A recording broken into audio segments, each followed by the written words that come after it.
To discuss the real issues affecting the Tasman nations, this is Trad Tasman Talk, jointly produced by the Unshackled.net and rightminds.nz.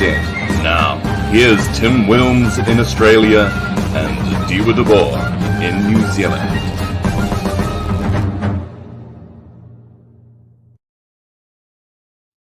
Hello, everybody, and welcome to another week of Trad Tasman Talk on this Friday, the 24th of September, 2021. It is Tim Wilms, Editor-in-Chief of The Unshackled, here in shaken up Melbourne on multiple fronts. And it is Dieuwe Boer here from Right Minds NZ, here in Auckland, still locked down, but unlike Melbourne, we're not experiencing simultaneous judgments.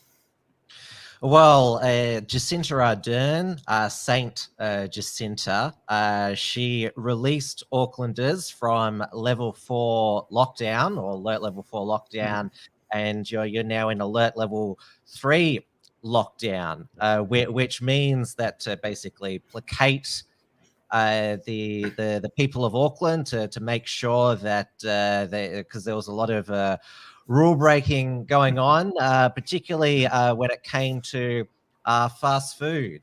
There was, TikToker I covered last week who went on a legal Macca's run, and cops, they busted some people on an illicit KFC run. And this is the story that made international news, of course, because anywhere else in the world, you look at the police busting gang members for trying to smuggle KFC into a city is ludicrous, right? It's one of these clown world stories. It's something you might read in The Onion or the Babylon Bee. Well, there was a South Park episode about illicit KFC market. Mm-hmm.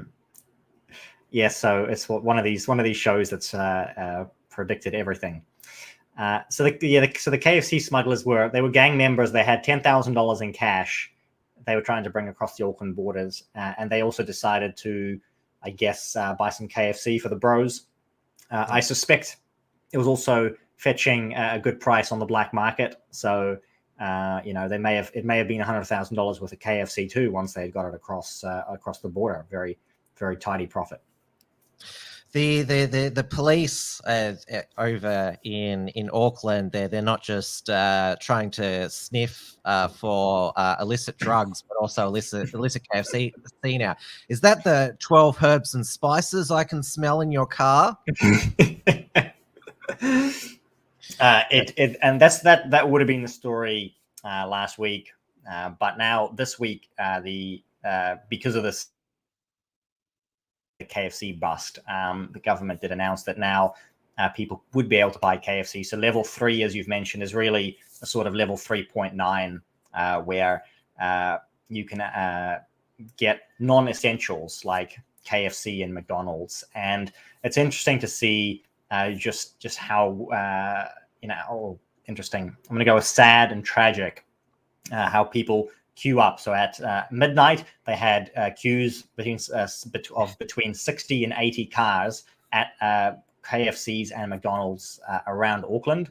So you have people who would be willing to wait in line for hours after being deprived of this disgusting KFC, because I really hate KFC. They were deprived of this disgusting food for 6 weeks, and they're willing to wait for hours to get some. That's the real tragedy. I think that people are willing to sell everything for a bucket of KFC. It's reminded me a little bit of the story of Jacob and Esau, and when Esau was tired and he came back from hunting, and his brother Jacob was mixing some lentils, a pottage of lentil soup, and he sold his birthright just to get some of that soup. I suspect that there are a lot of people in Auckland who could be identified with that story. Yes, and when Jacinta made her alert level 3 announcement, I think a lot of Aucklanders were saying this. Did someone say KFC? I don't care.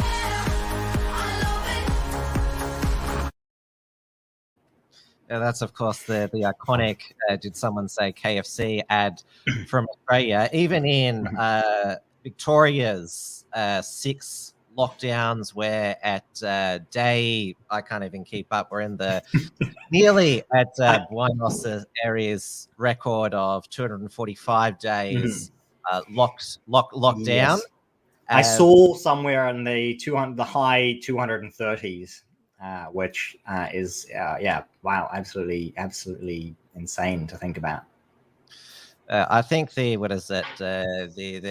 Herald Sun here, the local Melbourne Murdoch paper, have done the numbers here. So what is it? Buenos Aires, Argentina has so far been in total of 245 days, and so we'll surpass that here by October 4, and by the time that if our lockdown ends as planned, when the Victoria reaches 70% double dosed of the eligible population, we will have spent 267 days in hard lockdown. And there's been a lot of comparisons between our Premier Dan Andrews and the Argentinian President Alberto Fernandez, that they popularity has increased and endured because of the hard lockdowns. But Dan did never close KFC and McDonald's. I had KFC last night. He was flirting last month with closing takeaway, but he got advice that it was safe, meaning that the focus group said, "Don't you dare takeaway or take my coffee."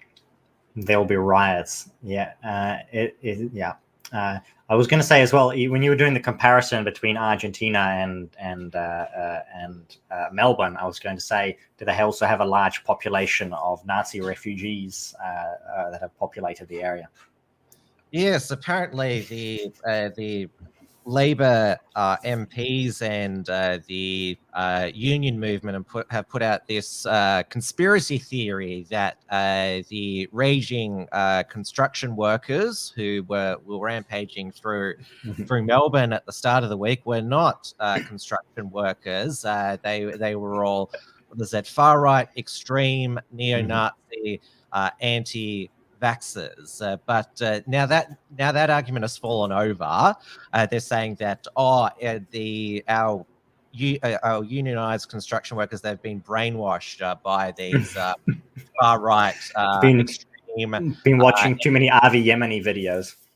Yeah, which basically and I said this last night on my show, the union movement or union leaders believe that their members are too stupid to know what's good for them, and they haven't listened to us educated union leaders. They've listened to these far right anti-vaxxers. We had the Victorian Greens leader Samantha Ratnam.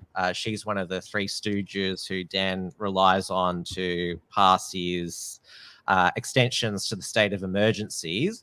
And she, along with Andy Medic from the Animal Justice Party and Fiona Patton of the Reason Party, are secretly negotiating with Dan about having permanent pandemic laws, even though supposedly Dan said on Sunday when he released his roadmap out of lockdown, which is, as I said, based on vaccination rates. So Samantha Ratnam today calls for inquiry into Victoria's far right, with fears fringe groups are getting stronger. I love how they blurred the OK sign yet. Yeah. Even though Anastasia Palaszczuk, the Queensland Premier, she does it all the time when saying we've had 0 cases. We're trying to we finally in the single digits now today, apparently. So in terms of case numbers, if you trust them, if you believe them, we're hitting pretty close to double zeros. We had a lot of 20s. There was a number they really liked for a while. They had like 20 cases, 20 cases, 20 cases, 20 cases. So there's a 0 in there, like a 2, maybe some kind of code. But they were running 20 cases like 3 days in a row, and then they had a 21 and then 20 again. So it was a really popular number with our epidemiologists. I noticed that on 2 previous occasions, Auckland has got down to the low teens, but then it's shot back up to, I think one day it was in the 30s, and then when you got down to the low teens again, it shot up back to 20.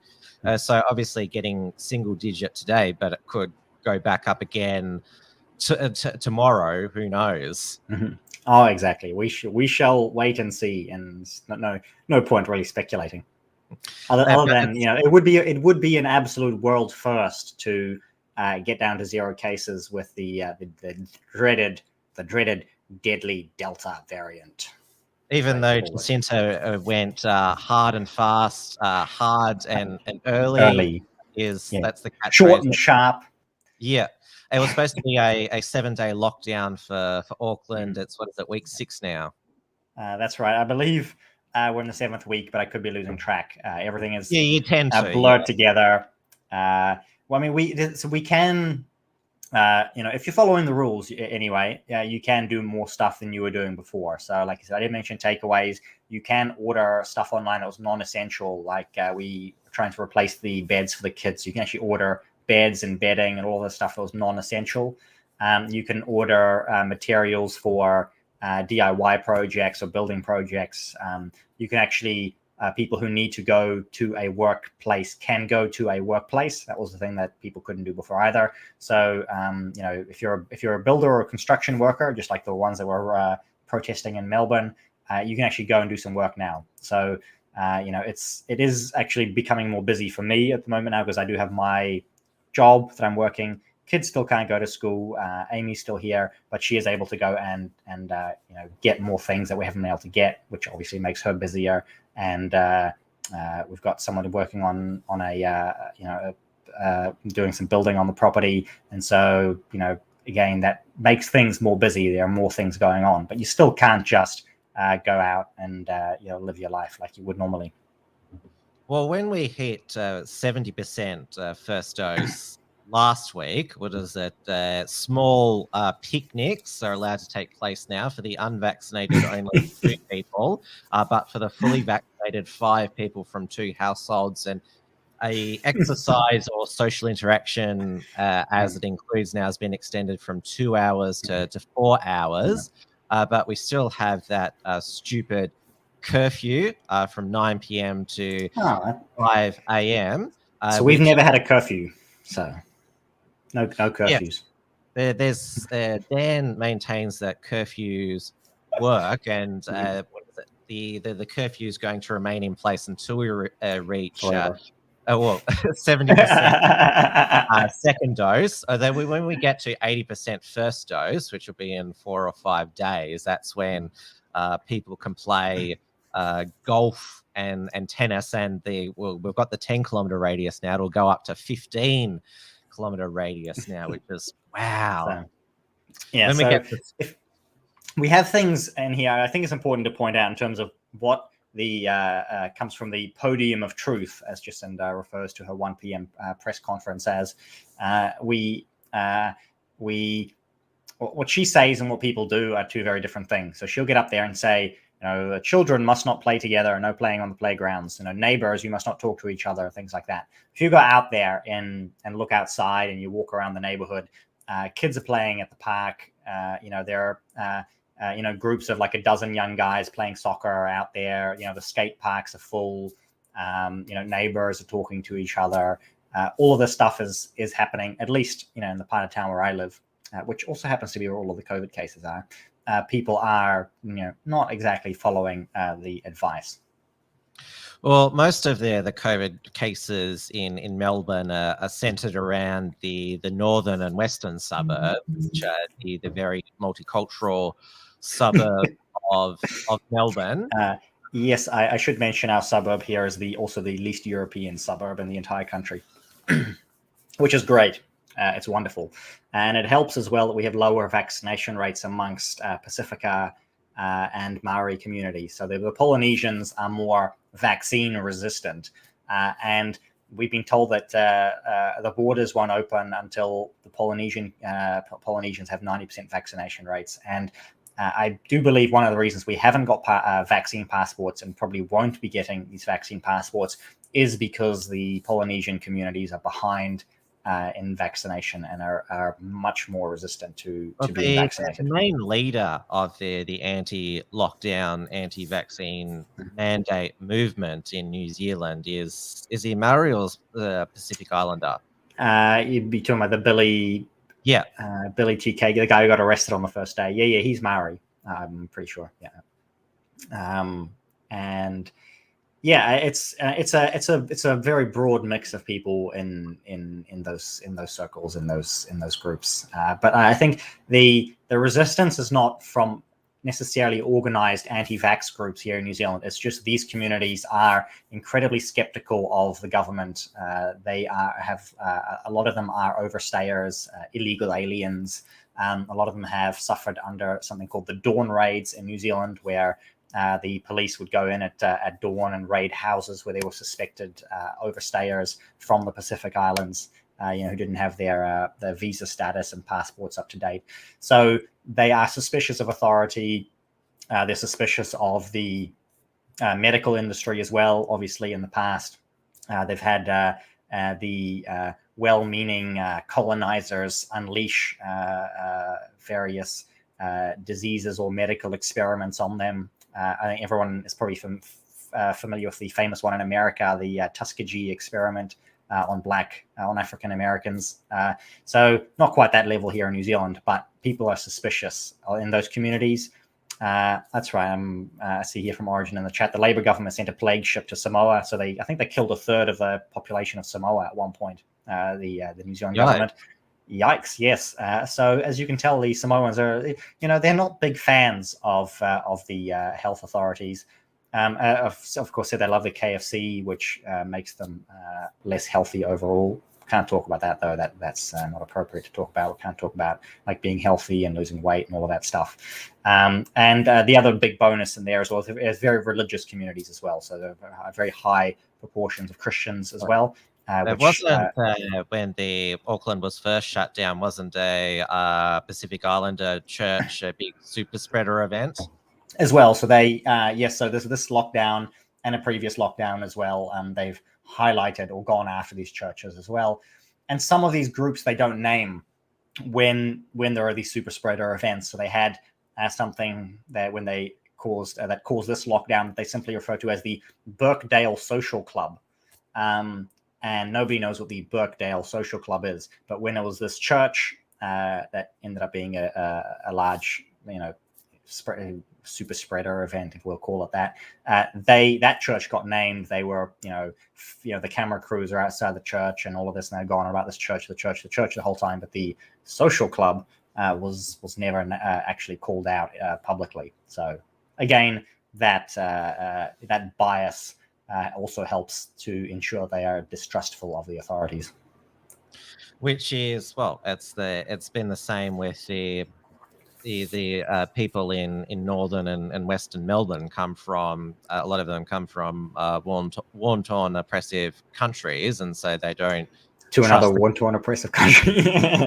they're the country that they're settled in is now turning into a oppressive country, and it looks like a war zone this week.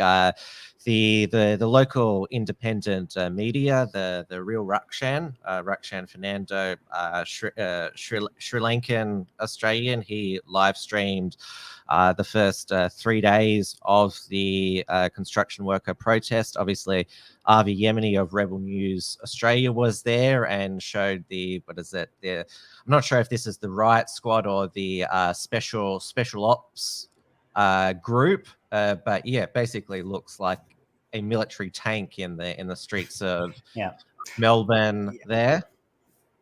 Yeah, that's definitely anti-terror squad. Yeah.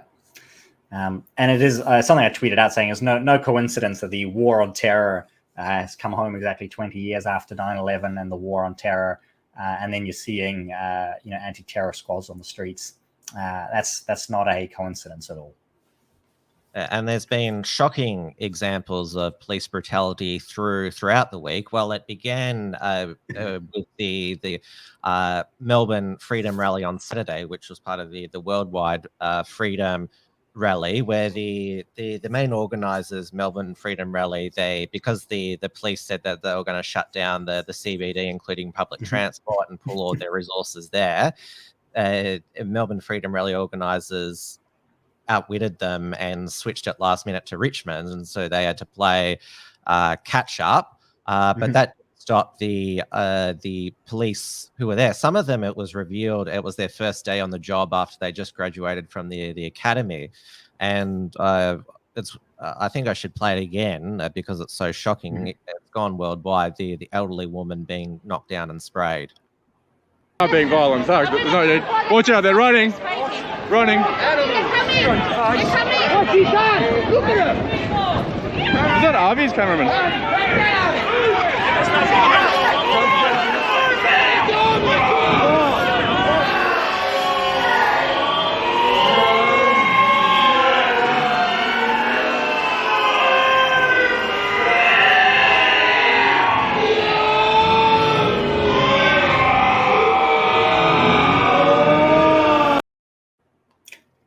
The slow motion screaming is quite the effect. I also noticed in the slow motion, the guy doing the pepper spraying didn't have his mask on either.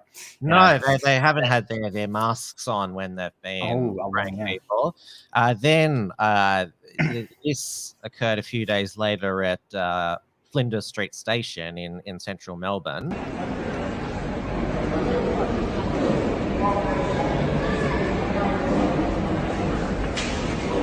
Oh, shit.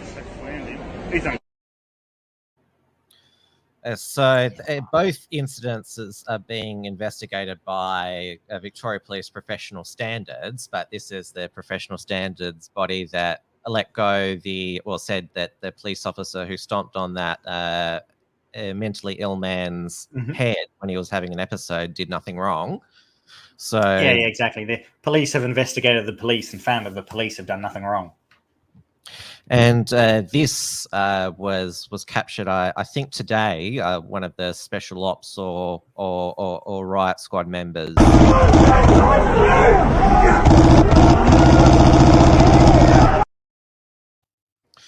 So it looks like that they're hitting that person who's on the ground with their non-lethal gun, which shoots beanbag rounds and rubber bullets, which would still hurt significantly. Oh, yeah, absolutely. Yeah, I think one of the sad things is in a situation like this that the types of people who still work for the police, the ones who haven't resigned, they've purged a lot of the good people, and you've got fewer good cops and more just guys who want to, guys who didn't have the, couldn't pass the exam to get into the army, failed their psychological assessment or whatever, and they're the ones that end up in the police. And, I don't know, Origin, if there was added sound effects to that, but the video itself didn't lie. That person on the ground was being hit. I think the audio was a bit distorted there. I noticed the same thing. It sounded like a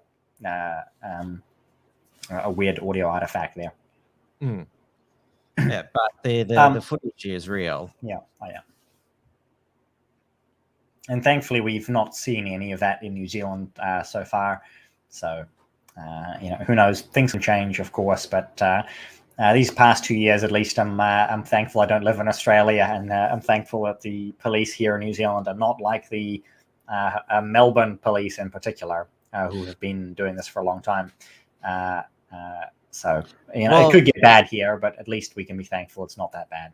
The Victoria Police, they still say that they're just following orders. Even following orders, Shane Patton has said that as well. It's like, we have to implement the Chief Health Officer's directions and clips that I just played. Obviously, that's how you follow orders. Yeah.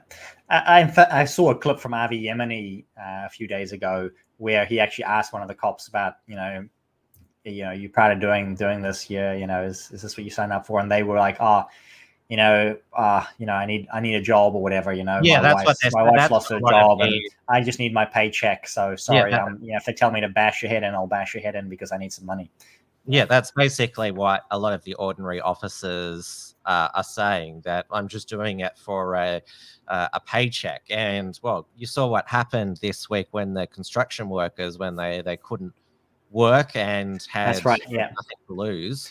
Yeah, and that's something that's you can tell has gone very wrong in Melbourne, and people are wondering when you see these groups that try to organise in New Zealand and they don't get anywhere.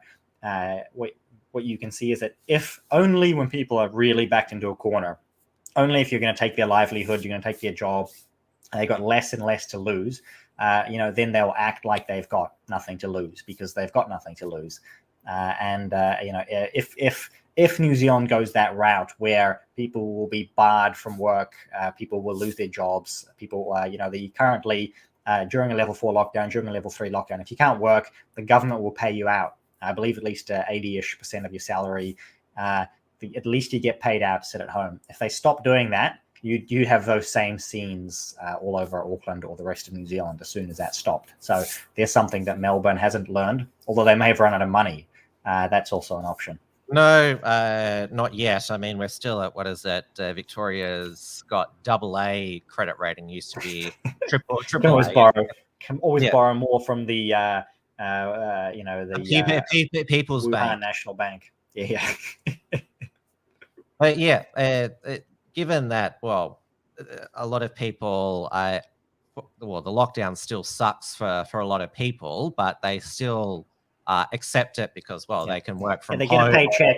They can get a paycheck and they can buy KFC and people are happy. They're still petrified of the Delta virus variant, I should say, because the government and media have made them very afraid that, you can be healthy in the morning and then be on a ventilator by evening, and now you can just drop dead from the Delta variant, and you don't know that you've died from it. Nobody knows that you died from it until the coroner discovers that you tested positive for COVID.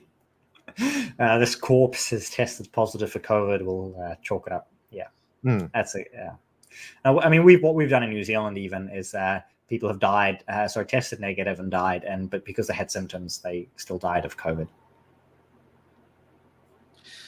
With regard to the other states and territories, so New South Wales is, I should say in Victoria, our cases continue to go up. We're in the 700s per day now, 733 today. New South Wales is now, it's leveled off at about 1,000 cases per day. But Queensland, they've had a few scares with truckies testing positive, but they're very, very lucky that they haven't had a massive outbreak. So they're still a COVID zero state who don't want to open up to us diseased Victorians, New South Welshmen, and also ACT residents as well, because the ACT has not been able to eliminate the virus. It just keeps popping up, all these mystery cases. So Queensland is COVID zero, South Australia, Tasmania, and of course Western Australia, where the AFL Grand Final is happening tomorrow night between two Melbourne teams, Melbourne Circuses, Bulldogs.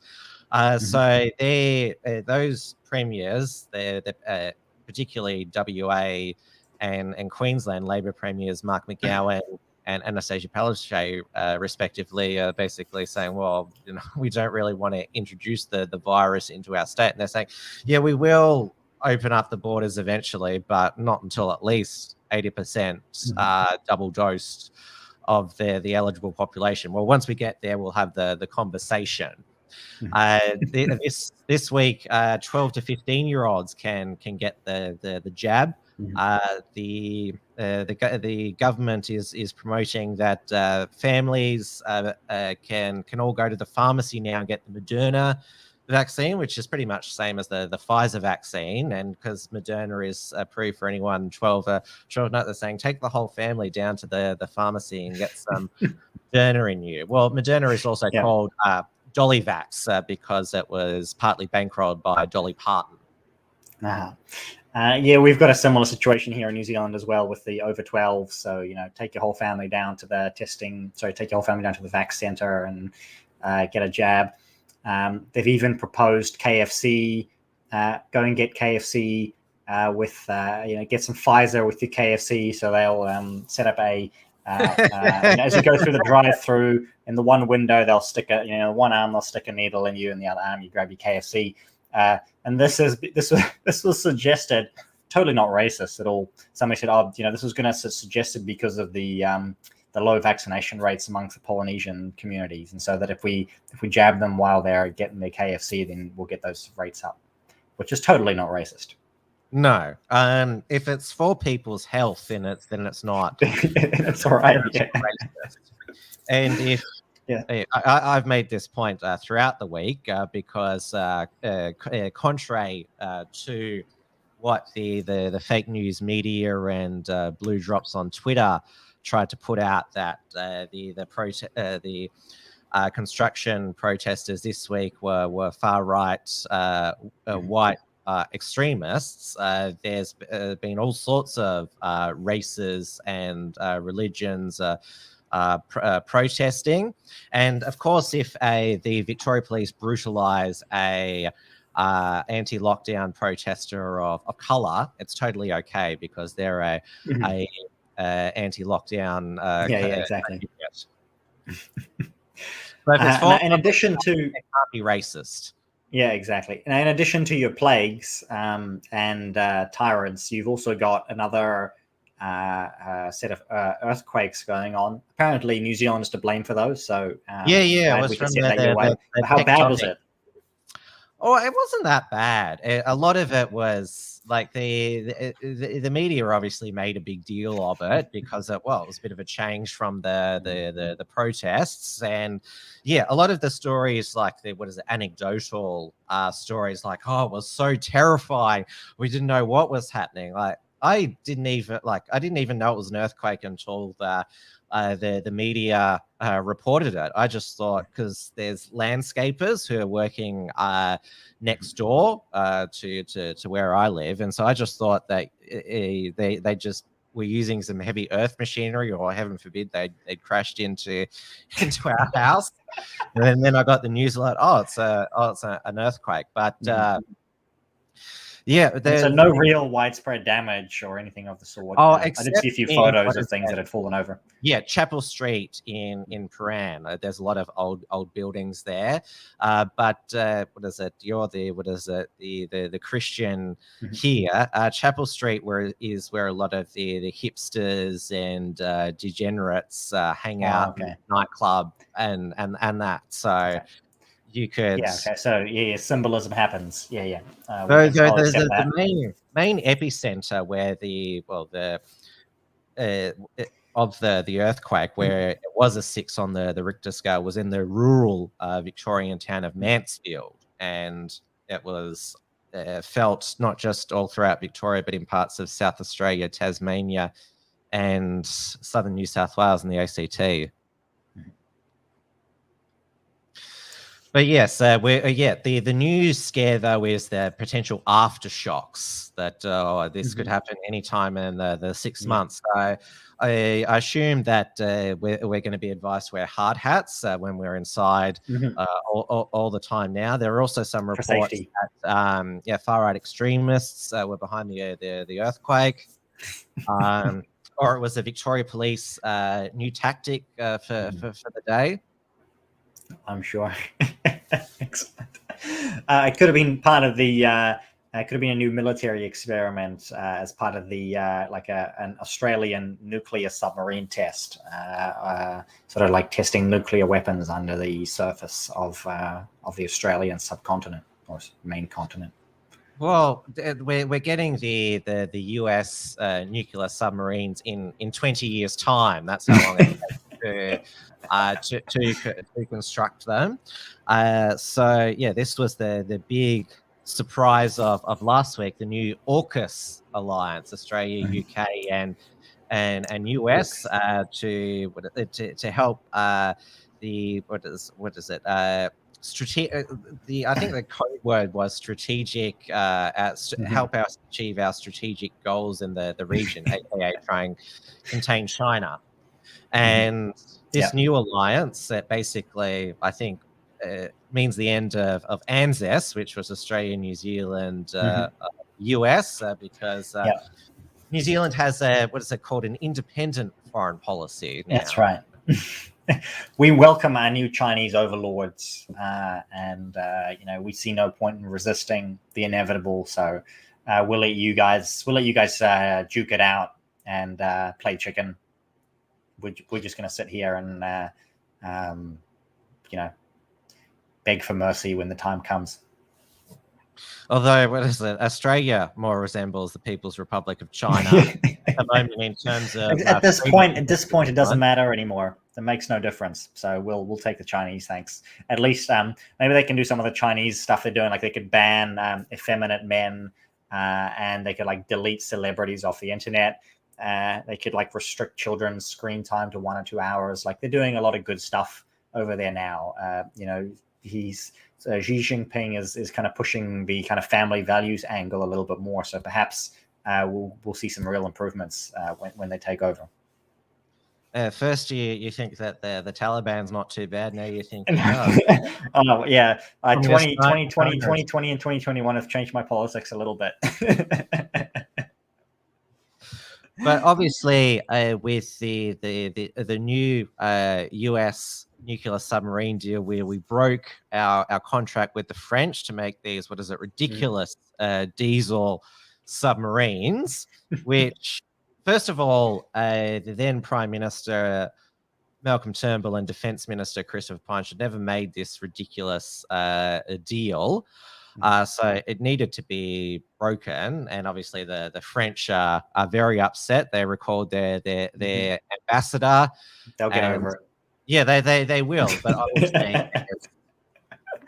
the anti-Australian media have been pumping this up, saying, "Oh, look how angry the French are with look how shabby the Morrison government has treated them." But I was saying this to Stephen last week. As a New Zealander, you shouldn't be annoyed that we've annoyed the French, given what they did to you.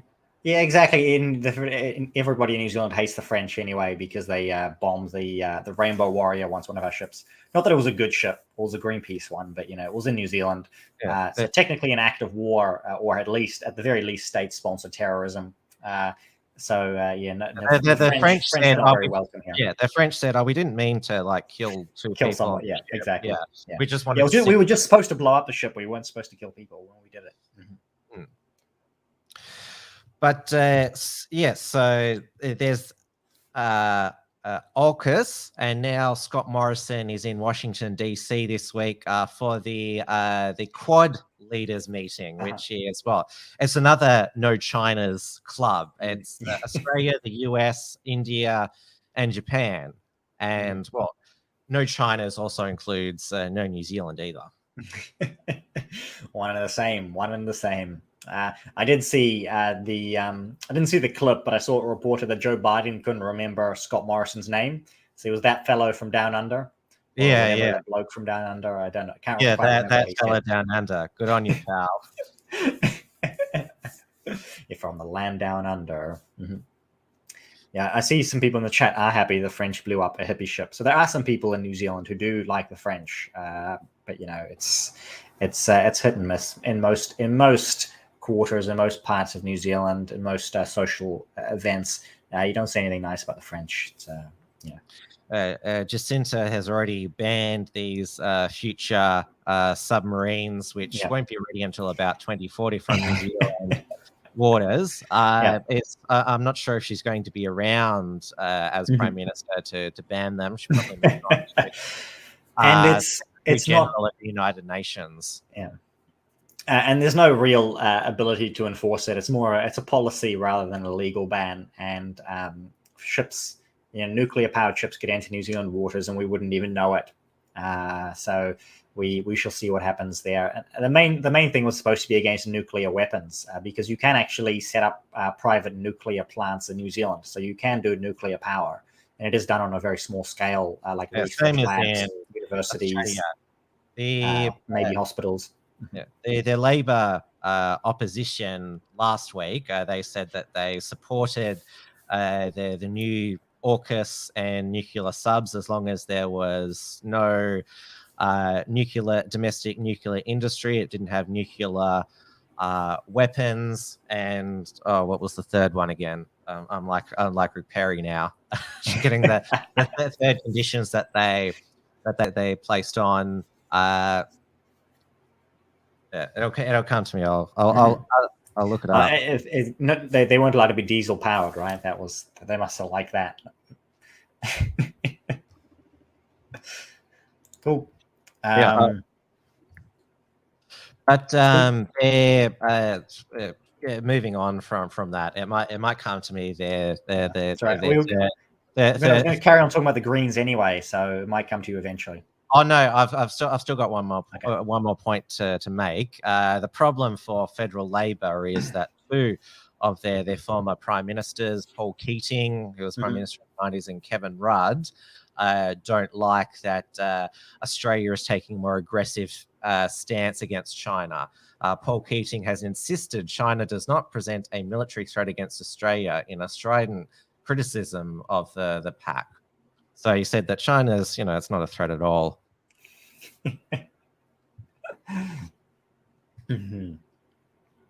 And we shall see what happens here, but it's hard to know, as you said before, which is the greater threat, whether our own governments or the Chinese government. Certainly at the current point in time, it's incredibly hard to tell the difference. Exactly. But let's move on now to there was another surprise overnight that the Morrison government, Scott Morrison didn't announce it because he's over in Washington DC with the meeting the Quad, but in his absence the federal treasurer Josh Frydenberg announced that the Australian government's going to adopt net zero emissions by 2050, and imagine my shock. Yeah, the National Party leader Barnaby Joyce, who has been a strident critic of climate change politics, has basically said, if it's going to be a good deal for regional Australia, we won't oppose it. So basically, he's rolling over Barnaby Joyce. There's a great coal and anti climate change propaganda crusader. And Josh Frydenberg's argument was that he says that if Australia doesn't move, sanctions by capital markets will increase borrowing costs, affecting everything from home and business loans to major infrastructure investments, which basically means we're giving in to blackmail by the international bankers and all that. So we're just going to roll over. Yeah. And no surprise there. Similar situation here in New Zealand, where there's no real opposition to any of the net zero policies. It's whether this is going to be tied into the China flu, the next phase, the climate lockdowns that we've discussed. We're not quite sure where that is going. We have got the climate conference in Glasgow later this year. In fact, the Green co-leader James Shaw is flying to Glasgow. A few weeks ago, he opposed the reopening of Parliament. He didn't want to go to Parliament because it was too dangerous, because there were cases in Auckland and in Wellington. They could have infected people. There were a few Wellington cases at the time, but it was very contained. Too dangerous to go to Parliament. And then we find out, of course, that he and 14 others are flying to Glasgow, and they've got, I believe, several thousand cases a day. They may have stopped counting over there in Scotland and just, said, look, who cares? We're all fine. He's happy to go to the climate conference because it's more important. The planet's going to end in a few years and everybody's going to die anyway. So, he's willing to risk his life willing to risk his life to go to the climate conference. That's how dedicated he is to the climate change cause. If you scroll back up to the headline there, you see he's taken 13 other people with him, and none of them booked any MIQ spots. This is another issue we have here in New Zealand. To get into managed isolation and quarantine. I don't know what you call it in Australia, but we call it MIQ. Hotel quarantine, though we're building the quarantine camps. The camps. We talked about that last time. They had really cool names too, didn't they? Like 1984 Orwellian names. Here in New Zealand, we just call it MIQ, and you get put into the hotels. And there are 3,000. They released 3,000 spots on Monday morning, and there were, I believe, nearly 30,000 people trying to get in to those spots they let out. So 30,000 people either trying to come back from overseas or going to overseas. This is because Jacinda and Dr. Ashley Bloomfield, your chief medical officer, ordered Director General ordered anyone who was a positive or close contact into MIQ. As well, so the government has, taken a whole bunch of these for themselves. I don't believe the mandatory MIQ is actually enforced. I think you can decline. You can just say no, I'm staying home, and they won't send the police to drag you out of your house or anything like that. So you can decline. But for the most part, they've been shifting people into these facilities. Anyone who comes back from overseas has to be in them. And so it seems like he's going to be taking up 14 or 15 of those spots for his little jaunt over in his, to their little climate change conference to talk about how they're going to screw us over, once the current screwing over is finished. Because it's going to run its course in a couple of years. So once they've done, once they're done with the whole Wu flu, they got to move on to the next climate change stuff. So James climate lockdowns. Because he and his advisors couldn't possibly do the climate conference via Zoom. Because let's not forget, flying all the way from New Zealand to Scotland, the emissions from the plane and then the limos and all that sort of stuff. Margot in the chat could be onto something. Perhaps their Luciferian rituals require them to be there in person, so they may. Oh yes, of course. It may not be possible to do all of the stuff that they do via Zoom. Certainly possible. We're moving to away from a dedicated quarantine for vaccinated Australians. When I mean dedicated facilities, whether they be hotels or camps. And so returning Australians who've been vaccinated are going to be able to quarantine at home, which we have almost everybody vaccinated. What are the camps there for? And hey, we built these camps. Maybe we should use them for something. We could I'm sure they'll find another use for the camps. They'll figure something out. Apparently, there's still 40,000 stranded Australians waiting to get back. And I'm sort of thinking, with the rest of the world going back to normal, why the hell would you want to come back? And this is Dan Andrews this week announced that those Victorians stranded in the extreme danger zone of Sydney will be allowed to come back if they're double vaccinated, then quarantine for 14 days. Given that Sydney is going to open up first, why would you be cheering? Yay! I get to come out of Sydney and go to extended lockdown Victoria. This is this was always the spin that was. Going back to the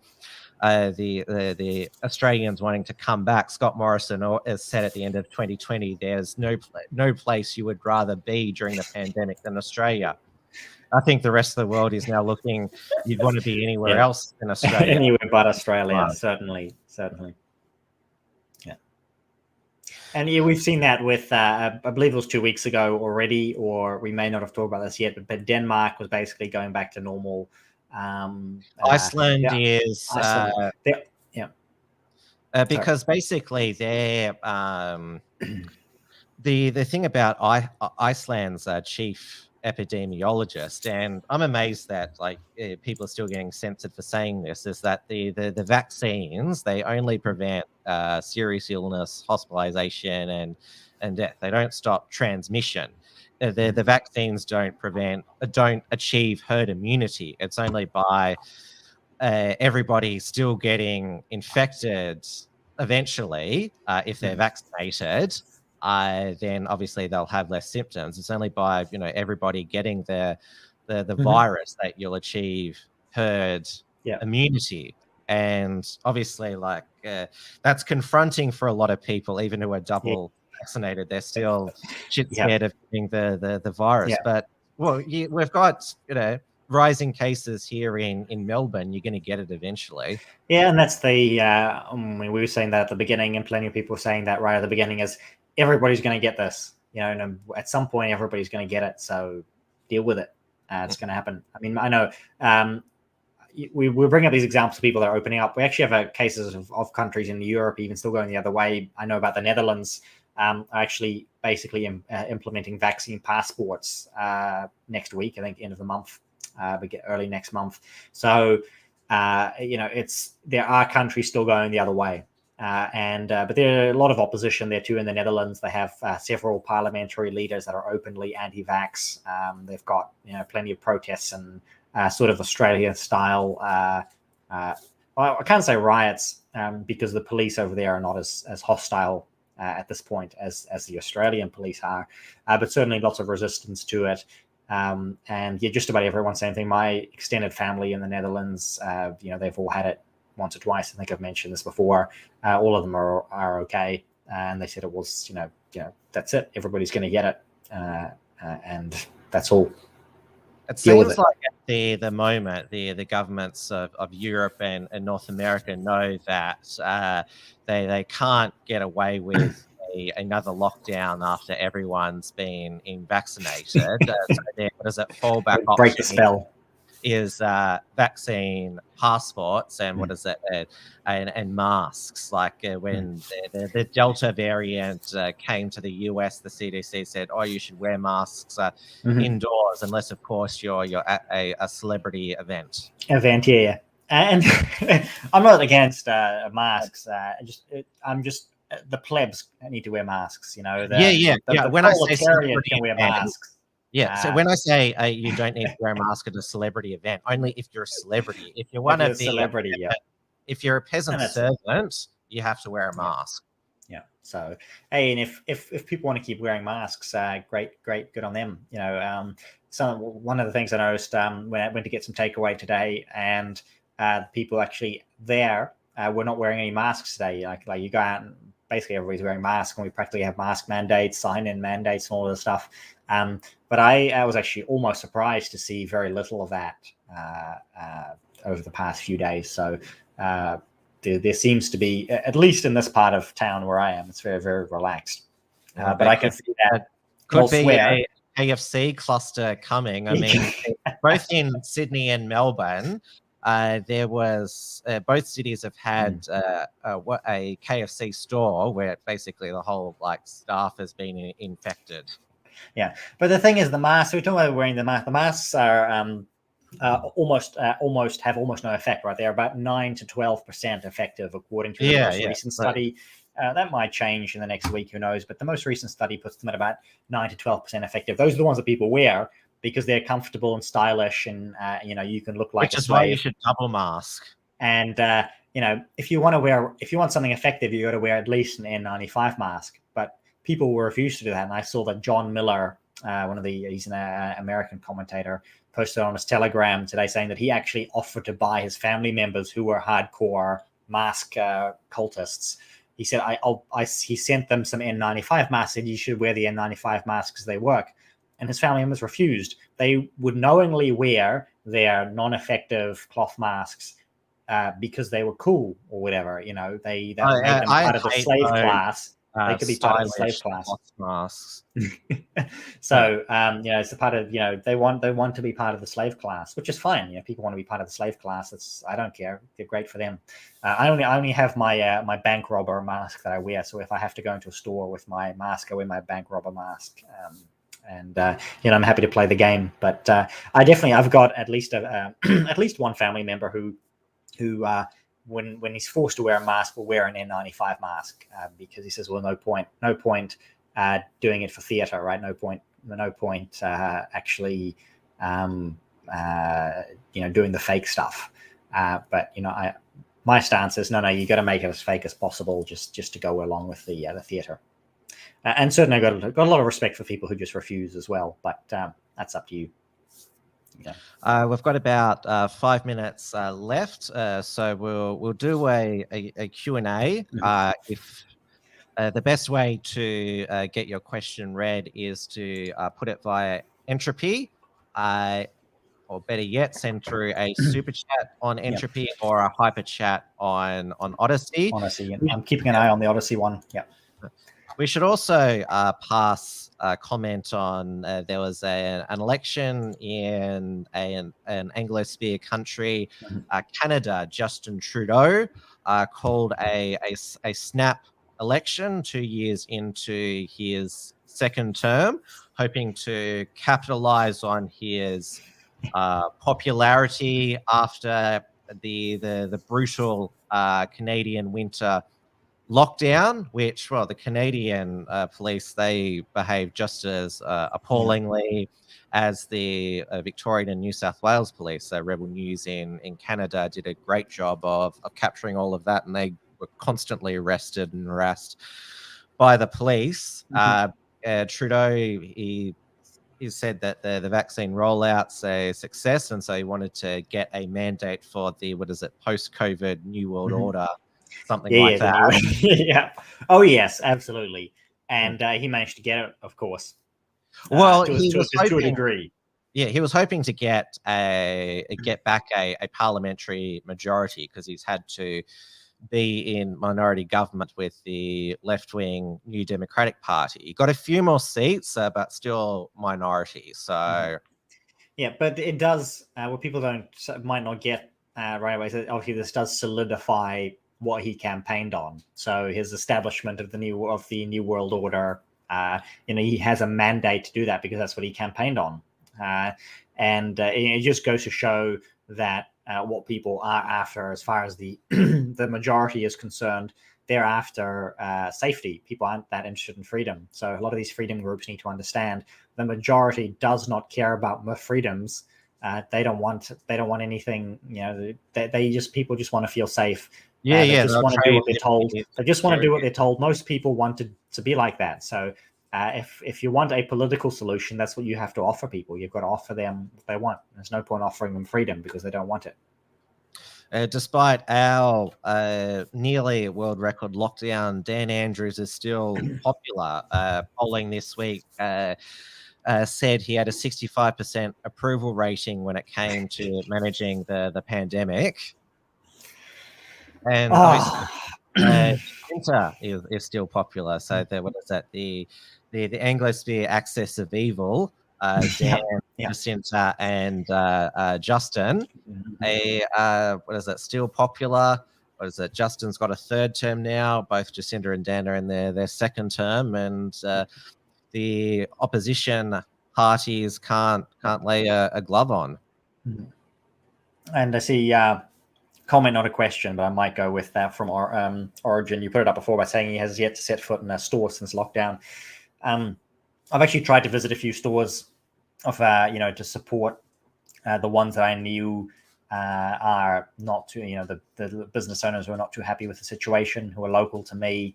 So I'd suggest to people to do that if you've got good people locally to support, and avoid those big supermarkets. But yeah, we did actually have that heads up, that warning. Several people thanked me after I told them that lockdown was coming.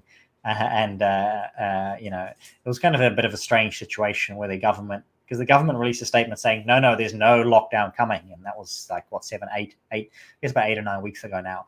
And so I told as many people as I said, lockdown's coming, get ready, buy some more supplies. So certainly a few people who haven't needed, same thing, we've had to go to have made very, very few trips to stores recently. And again, I've just like to focus my patronage on the ones who I know don't like the government. And yeah, they're given that there's what is it? So much. When I say so much COVID around, the reason why it's best to like minimize your trips to the shop, because you're likely to get unlucky and the shop become an exposure site, and you have to you're in home imprisonment for 14 days. Yeah, I don't know if that's the case. Again, I haven't been paying much attention to it. Like, I don't look at the exposure sites because I live in the middle of all of the exposure sites. I don't look at the exposure sites. I don't watch the 1 p.m. press conferences. I have no idea what's going on in terms of the details of where where these cases are. So that's the trick. Just don't know. What you don't know can't hurt you. That is true as well. This is what I'm referring to as the pingdemic, where We don't have the that. supply chains are they're not knocked out because people are sick with COVID, but because a couple of people are sick with COVID, and the whole supply chain has to isolate, and that's why there's food shortages, not because everyone's got COVID, but because they've been pinged. And we have this supply shortages are becoming a real issue. And I don't think it's necessarily due to people isolating, but a lot of international shipping is not working. We've actually struggled. There's a few things that we've been trying to get that are just not available. And but some people who work in these areas who have basically said, they can't get stuff in. So a lot of these stores, you'll try and buy stuff and they'll say that it's there. You'll order it online, and then you get an email later saying, actually, we have to refund you because we can't get, we don't have this in stock. So I think that's going to be hitting New Zealand a lot going into summer, just not being able to get stuff in. And, another good advantage to having a having a more nationalist approach to supply chains, being localist, even having local supply chains, and knowing local people who can get you stuff that you need to get, because it's not looking good for getting for keeping a lot of stuff in stock, and you just don't know what's going to be missing. There's some really odd stuff that we've tried to get this past week, and it's just not there. That's because I think the reason for these international supply chain shortages is because the pandemic is hitting Asia much more than it did last year, which is where a lot of these parts and that come from. A lot of the suppliers in Australia are saying, do your Christmas shopping now, so it arrives on time. Someone in the chat talked about how there's a fuel shortage in the UK. Which is concerning. I believe it. And Origin asked as well about how much this is going to cost. I don't see the question anymore, but it was there. I'll answer anyway, asking how are we going to pay for this. Right now, we're just borrowing, like New Zealand, and I suspect Australia's doing the same thing. In New Zealand, we are just borrowing more money. Printing more money. 7 billion. So about 60 billion in the whole, 60 billion just in the past 2 years. And that's all just debt. And you don't need to worry about repaying debt. Nobody repays debt. I think maybe eventually, some of these, some of these nations may try and call in some of that debt, but also they can't really do that because, if somebody defaults, you lose all of the money anyway. So at some point, the house of cards will fall over, but hard to tell how that will happen. What was it? The Evergreen, or not the Evergreen, but the Evergrande. The Evergrande collapse in China was a building, big construction or I believe it was largely construction that they were involved in. Big company fell over, and I won't cite the numbers because I can't remember the numbers, but everybody knows that the Chinese building industry and a lot of the economy is a house of cards as well, in terms of, they just build stuff and it's all fake and there's nothing there to support it. But what the Chinese government will do is it'll defend, it'll at least try to defend the people. Happy to screw over foreign countries. They'll screw over big businesses. They'll screw over the capitalists. They'll be happy to simply say, no, you're not getting any money. and to do their best to protect some of their, especially the local people and their families. They'll do everything to protect them. But your government and our government, New Zealand government, Australian government, and same thing with all over the West, they won't do that, right? When the real crisis hits, the capital interests and the big corporations and the banks, they're the ones that will be protected by our governments, and the families and small businesses, they're the ones that will get screwed over and wiped out. And at the very least, the Chinese will try and protect they'll try and protect their people.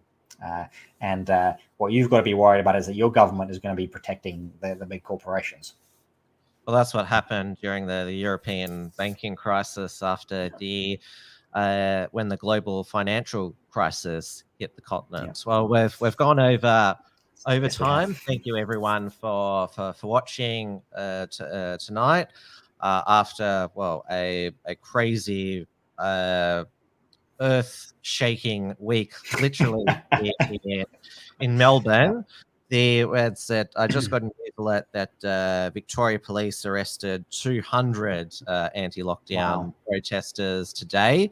They've managed to get a hold on the protest. Victoria Police the last few days they fizzled out. They managed to corner the protesters today all the way up in Northcote shopping centre, bizarrely. So that's obviously Victoria Police will feel that they've regained control, and Dan will feel that he's regained control. But we'll see how things play out in Melbourne, because it's still it's very, very, very dark and uncertain period.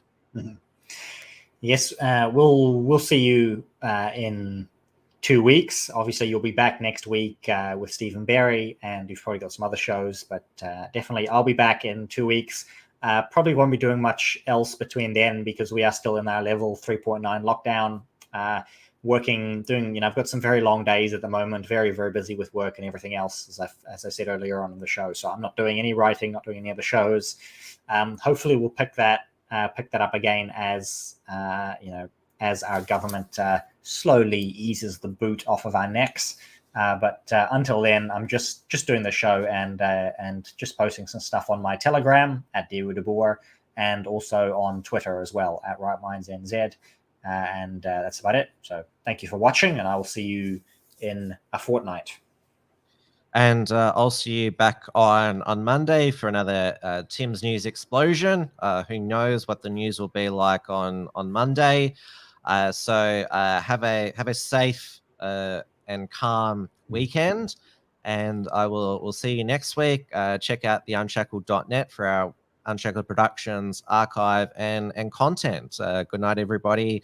I am going for the Demons tomorrow night in the grand final. So that is something that will take our minds off the current situation. Good night. Good night, and have a good weekend, everyone. Thanks for tuning in to this week's edition of Trad Tasman Talk. To keep up with the latest real news and analysis from the Tasman nations, visit the unshackled.net and rightminds.nz.